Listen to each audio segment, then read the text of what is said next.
Hey, what's up, guys? This is the Indie Kid coming at you. This is the day after Texas A&M edition, and I'm coming at you hot and heavy today. Make sure you tune in. Make sure you subscribe to Talkin VAWLS. Talkin VAWLS comes at you Wednesday night, 7 p.m. Eastern Time, and make sure you tune in for the post-game basketball and football wraps as well. Of course, we may not be seeing another football wrap this year, and his final game yesterday, Texas A&M. But make sure you hit that like button. Make sure you hit subscribe and check us out. But let's get into it. And I'm kind of like Dauber from yesterday. I don't really feel a whole lot about talking about the game. A couple things I will touch upon later on. But I've talked about it on here each week with the day after. It seems like for a pretty good while now, as Tennessee concluded the regular season 3-7, and which was an awful season.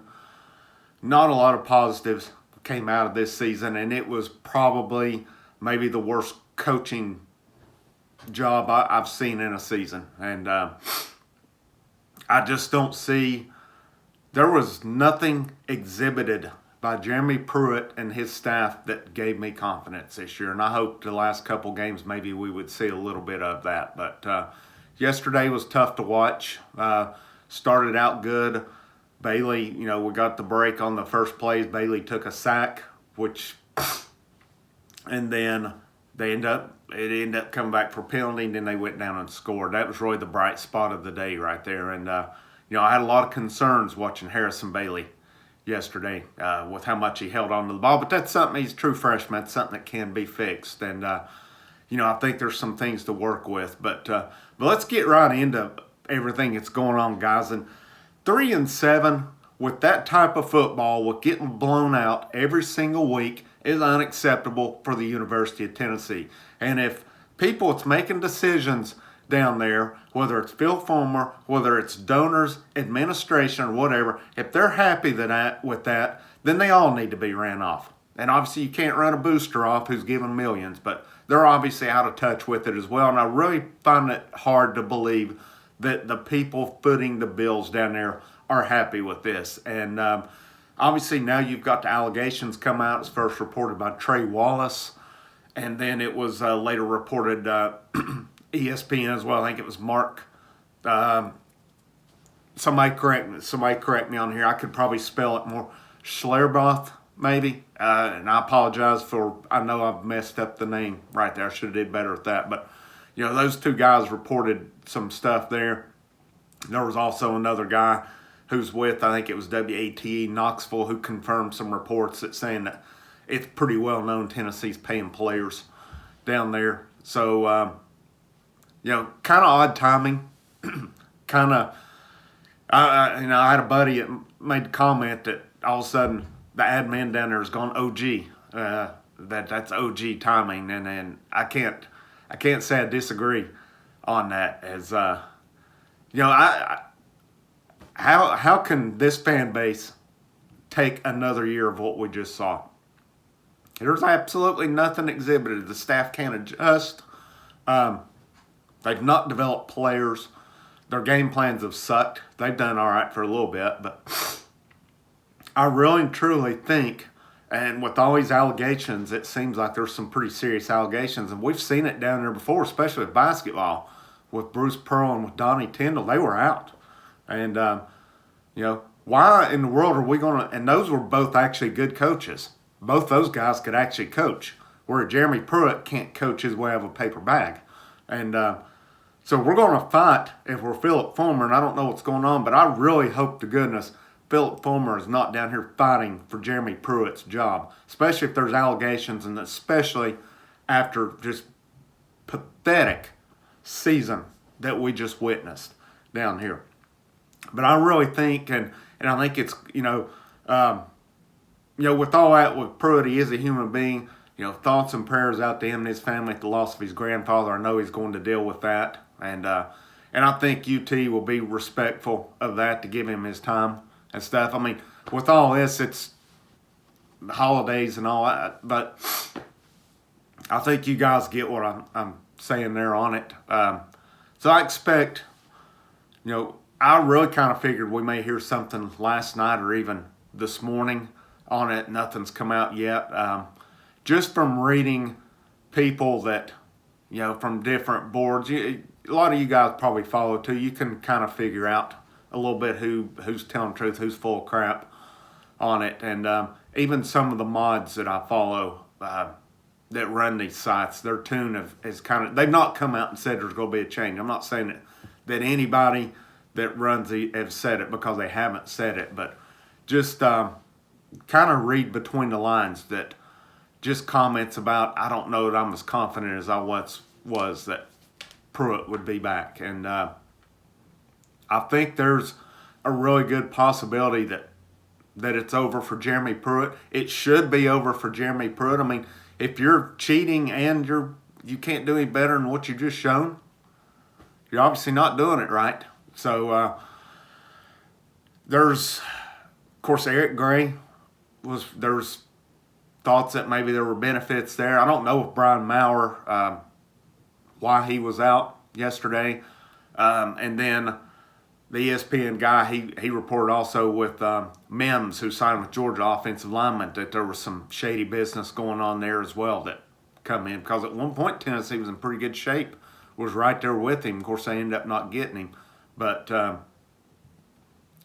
if you're going to cheat, at least do it right. And but let's, elephant in the room, where does Tennessee go from here? I really don't think, if these allegations are serious, how are you going to bring Pruitt back? You can't do it, and it's definitely not worth fighting for a guy who can't coach any better than that. All right? And I know some of you guys are going to disagree with me on there. Some of you guys have disagreed with my stance on it this year. But 3-7, looking like that, losing most games by double digits, not even being in the game, it's just unacceptable. And not in year 3, guys. Not in year 3. This is not year 1. This is the 3rd year. The Pruitt needs his players. That's bullshit, guys. Okay? I've heard it said before through good coaches. Once you inherit a team, that is your players. You develop those players. And if he needs his players, why so many of the Butch Jones players playing? Okay? So, I don't even want to hear it. And there's nothing. Listen, nobody's changing my mind on Jeremy Pruitt. He doesn't need more time. I've said it before. You go one or two ways with him. You either get rid of him now, or you give him about 2 to 3 more years. And there is absolutely no way this program can take 2 to 3 more years of Jeremy Pruitt. No way. No absolute way of it. So you either go big or you go home right now. And it's time for Jeremy Pruitt to go home. And where do you go from here? I think really, I don't know that there's the home run hire. Maybe somebody is, but names I've seen floated around, you guys have probably seen the same. Gus Malzahn, Billy Napier, Jamie Chadwell, Bill O'Brien, and Luke. People mention Luke Fickell. I don't know how possible that is, but obviously there's a name that I've mentioned plenty. A lot of names this year, but I think if there's allegations going on, I have a real hard time seeing that Hugh Freeze is going to be a candidate. Not if you're going from a guy who was the king of violations. You're not going to get rid of one guy for violations and then bring in the king of violations right there. It doesn't make sense, and it's not going to happen. So I think we could probably, if Jeremy Pruitt is gone, and we don't know that for sure. Who knows? But I think there's a pretty good chance of it. Especially if these allegations, if there's any truth to them, a lot of times the allegations will be less if you just make the change. And I've said it on here a couple weeks ago. I really think Tennessee would get an invite to a bowl game. I think at this point, the allegations, you're declining that bowl game and taking the bowl ban. Honestly, they don't deserve it anyway, but it is the landscape. They were probably going to get an invite from some bowl along the way, but I think at this point you take your bowl ban. We don't need another game this year. We don't need to see Tennessee play another game. I know they need it for the practices and such, but I think based on the realistic candidates here, and maybe I'm leaving somebody out, I don't know. I think Fickell I've seen as more, and of course there's Matt Campbell I think would be a great candidate as well. From what I gather, Matt Campbell and Fickell both just reading articles, reading that they both really want the Michigan job if and when it comes open, and which that job could come open. It could come open any time now. It could be this year, it could be next year, whatever. But I think it's inevitable that Michigan comes open at some point. I don't know if Fickle, he seems more of a Midwest guy. I don't know if he would entertain Tennessee or not. But one thing about it is you're going to have to start paying guys to come in. And, if you want a guy like that, you feel he's there, you pay him the money. You pay him that $6-7 million if you feel he's a game changer. And, you make them say no just because they don't want the job, not because you won't pay them the money. And that's why Tennessee hadn't been on game. They won't pay anybody down there. They keep going for the cheap hire. If Tennessee wants to get serious about winning, they're going to have to pony up and pay. And it's time to pay.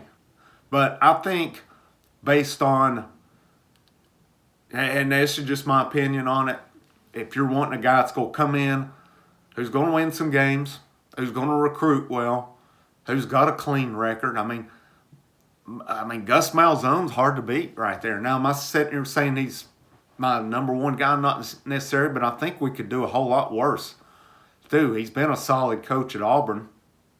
I think he got undermined a little bit here at the end, it kind of seems like to me, but he would provide stability. And just think about this. My comparison with Gus Malzahn is this. I think back to basketball to where, of course, you had Bruce Pearl was let go. The Conzo Martin era didn't go. There was some controversy, not from Martin, just because I don't feel he did a good job. But, obviously there was stuff there he left on his own, which really worked out for everybody. And then I thought Donnie Tyndall was going to be a decent coach. I thought he was a good actual X's and O's basketball coach, but obviously he was 1 year and out. And then it just so happened that Dave Hart at the time, I think he had a relationship with Rick Barnes. Tennessee really lucked into that one, that Rick Barnes was let go at Texas, a guy who'd always did a good job down there. He hadn't, what did he get, maybe 1 or 2 Final Fours, but Texas felt it needed to make a change there, and Tennessee lucked into Rick Barnes, and now look, it's paying dividends there.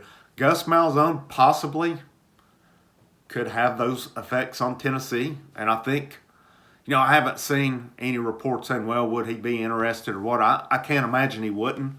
I would think, because it kind of seems to me like he probably didn't see the firing coming.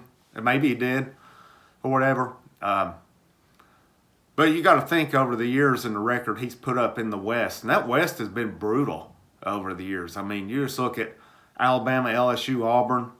Ole Miss had some years. Mississippi State when Mullen had some decent teams. Arkansas is really the main one that's been down in that division for a bit. And then, of course, Texas A&M. I mean, man, what a brutal division there. And you imagine if Gus comes over the East. I mean, there's some programs in the East. Obviously, it's Georgia and Florida, where I don't see those two going anywhere anytime soon. But I think Gus could come in and do good at Tennessee. Again, if you want him, that's great. I'll say this. If you're saying we shouldn't get rid of Pruitt to hire Gus Malzahn, you're crazy. You're absolutely crazy right there. I know Pruitt beat him 1 year, but Gus Malzahn's a much better coach than Jeremy Pruitt ever thought would be. And, I think he would provide stability down there. Again, who knows who will be available? Who knows if the job's even going to be available? But I think we could do a whole lot worse than Malzahn.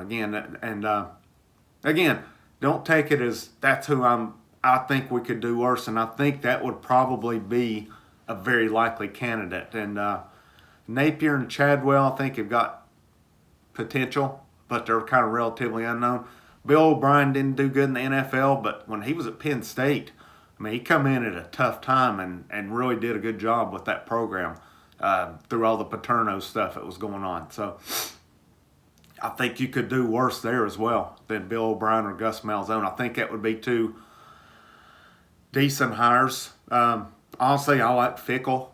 Of course, I like Hugh Freeze. Hugh Freeze ain't going to happen for his Alligator. It's just not going to happen. And I think it's pretty well known Hugh Freeze would crawl to Knoxville if they offered him that job. But and maybe they do, but I don't see it happening there. I think the candidates I mentioned are your most likely. Maybe some others creep in there as well, but we'll see. I think it'll be, as they like to say around here, it's going to be an interesting next 24 to 48 hours, possibly a little bit longer. I think we'll know something by Christmas on that, and I wouldn't even be surprised if we don't hear something first of the week, maybe tomorrow on that. But the Jeremy Pruitt era should be over at this point, especially if there's allegations. There's just no, I don't see how you brought him back without allegations, much less with them. So let's hope that the administration will actually show the fortitude to win down there. The boosters, the donors, all these people.